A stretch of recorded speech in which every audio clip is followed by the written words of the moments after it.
Hi, ஸ்ரீசந்தோஷ் சேனலில் இன்றைக்கி ஒரு சூப்பரான ரெசிபி ஆலு சப்பாத்தி தான் பார்க்க போகிறோம். இது எப்படி செய்கிறதுன்னு பார்க்கலாம் வாங்க. இது வரைக்கும் சேனலை சப்ஸ்கிரைப் பண்ணலைன்னா மறக்காமல் ஸ்ரீசந்தோஷ் சேனலை சப்ஸ்கிரைப் பண்ணிக்கோங்க. பக்கத்தில் இருக்க பெல் ஐக்கானை கிளிக் பண்ணிக்கோங்க. நார்மலாக எப்பயும் போல் சப்பாத்திக்கு மாவு பிசைஞ்சு வச்சுக்கோங்க. உருளைக்கிழங்கு வேக வச்சுட்டு ஒரு பெரிய வெங்காயம், பச்சை மிளகாய், பூண்டு, கரம் மசாலா, மிளகாய்த்தூள், கொஞ்சமாக கொத்தமல்லி, வேக வச்ச உருளைக்கிழங்க நல்லா மசிச்சு வச்சுக்கோங்க. இப்போ ஒரு பாத்திரத்தை நம்ம ஹீட் பண்ணிக்கிறலாம். ஃபஸ்ட்டு மசாலா ரெடி பண்ணிவிட்டு டக்குன்னு சாப்பாடு காலைல பிரேக்ஃபாஸ்ட்டு ரெடி பண்ணிடலாம். எண்ணெய் நல்லா சூடானதும் கடுகு சேர்த்துக்கோங்க. கடுகு நல்லா பொரிஞ்சிட்ருக்க டைமில் ஒரு டீஸ்பூன் அளவுக்கு சீரகம் சேர்த்துக்கிறலாம். பொடியாக நறுக்கி வச்சுருக்க வெங்காயம் சேர்த்துக்கிறலாம். இந்த வெங்காயத்தை லைட்டாக வதக்கிட்டு இப்போது நம்ம பூண்டு சேர்த்துக்கறலாம். உருளைக்கிழங்கு சேர்க்குறதுனால பூண்டு கொஞ்சம் கூடுதலாகவே சேர்த்துக்கோங்க. நல்ல பொடி பொடியாக நறுக்கி சேர்த்துருக்கேன். ஒரு 5-6 பல் சேர்த்துருக்கேன். இப்போ இது கூட பொடியாக நறுக்குன்னு ஒரு பச்சை மிளகாய் சேர்த்துருக்கேன். இப்போ இதில் மசாலா ஆட் பண்ணிக்கிறலாம். கரம் மசாலா சேர்த்துக்கோங்க. 1 டீஸ்பூன் சேர்த்துருக்கேன். காஷ்மீரி மிளகாய்த்தூள் ஒரு 1/2 டீஸ்பூன் சேர்த்துருக்கேன். கலர் மட்டும்தான் இருக்கும், காரம் இருக்காது. இப்போ நம்ம வேக வச்சு மசிச்சு வச்சுருக்க இந்த உருளைக்கிழங்கை இதில் சேர்த்துக்கிறலாம். நல்லா மேஷ் பண்ணிடுங்க உருளைக்கிழங்க. ஏன்னா நம்ம சப்பாத்திக்குள்ளே ஸ்டஃப் பண்ணி தேய்க்கும் போது அந்த மாதிரி கட்டி கட்டியாக இருக்கக்கூடாது. தேவையான அளவு உப்பு சேர்த்துட்டு கொத்தமல்லி, நறுக்கின கொத்தமல்லி சேர்த்துக்கோங்க.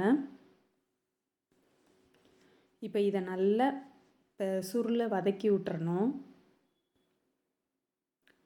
இந்த மாதிரி கரண்டியை வச்சு நல்லா அழுத்தி விட்டிங்கன்னா கூட அது நல்லா மேஷ் ஆயிரும்.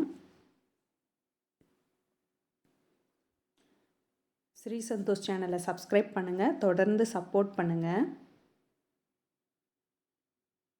இப்போ நம்ம இதை ஆறுனதுக்கப்புறம் சின்ன சின்ன உருண்டைகளாக உருட்டி எடுத்துக்கிறணும். இந்த மாதிரி உருட்டி வச்சுக்கிட்டிங்கன்னா டக்குன்னு ஸ்டஃப் பண்ணி எடுக்கிறதுக்கு ஈஸியாக இருக்கும். சப்பாத்தி மாவும் கொஞ்சம் ரொம்ப சின்ன சைஸ் இல்லாமல் கொஞ்சம் பெரிய சைஸாக எடுத்துக்கோங்க. இப்போ நான் மாவு வச்சு தேய்ச்சிக்கிறேன். இது ரொம்ப மெல்லிசாக தேய்க்கக்கூடாது. ஃபஸ்ட்டு கொஞ்சம் கனமாக தேய்ச்சிக்கிறணும். அப்போ தான் அந்த ஸ்டஃபிங் வெளியில் வராமல் இருக்கும். இந்தளவுக்கு கனமாக தேய்ச்சிக்கோங்க. நம்ம எடுத்து வச்சுருக்க மசாலா உருண்டையை உள்ளே வச்சுட்டு இந்த பூரண கொழுக்கட்டைக்கெலாம் எப்படி அதை க்ளோஸ் பண்ணுவோமோ அதே மாதிரி இந்த மாவை, சப்பாத்தி மாவை இந்த மாதிரி க்ளோஸ் பண்ணிக்கோங்க.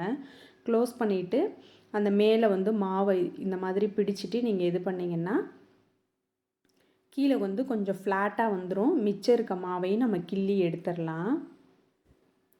இப்போ நான் மிச்சம் இருக்க மாவை இந்த மாதிரி கிள்ளி எடுத்துகிட்டு திரும்ப லைட்டாக ஒரு உருண்டை உருட்டிட்டு இப்போ நம்ம மாவு கொஞ்சமாக டஸ்ட் பண்ணிவிட்டு திரும்ப தேய்ச்சிடலாம். சப்பாத்தி மாதிரியே ரொம்ப சாஃப்டாக இருக்கும். அதே சமயம் மசாலா எல்லா பக்கமும் ஈவனாக ஸ்ப்ரெட் ஆயிரும்.